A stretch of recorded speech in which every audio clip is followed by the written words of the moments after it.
So now we're ready to sew. You want to make sure you're threaded properly and you have an 8 to 10 inch tail off to the side.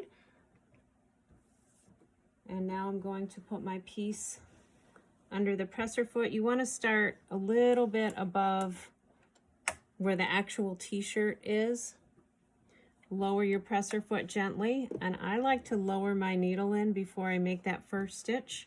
And you see I have the edge of the fabric right next to the edge of that presser foot. Every time we start and stop a seam, we're going to go a few stitches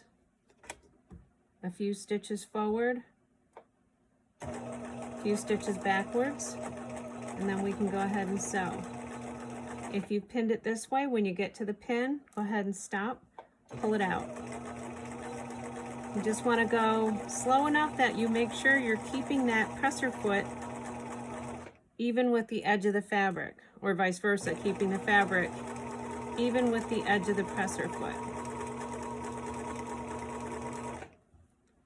Now that's starting to roll up a little bit, so I'm just going to pull that pin. You might have to straighten out and adjust as you're sewing, that's okay. You don't want to pull it though, you don't want to stretch. Because remember, your t-shirt is stretchy, even though we put the stabilizer on it, it's still going to want to stretch a little bit. And the cotton doesn't really stretch. Well, a certain direction it stretches a little bit. So you just want to make sure you don't have bubbles or lumps in what you're sewing.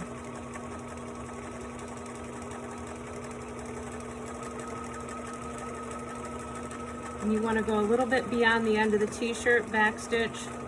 You're going to stop, raise your presser foot, raise your needle. Make sure you pull out about 8 to 10 inches of a tail.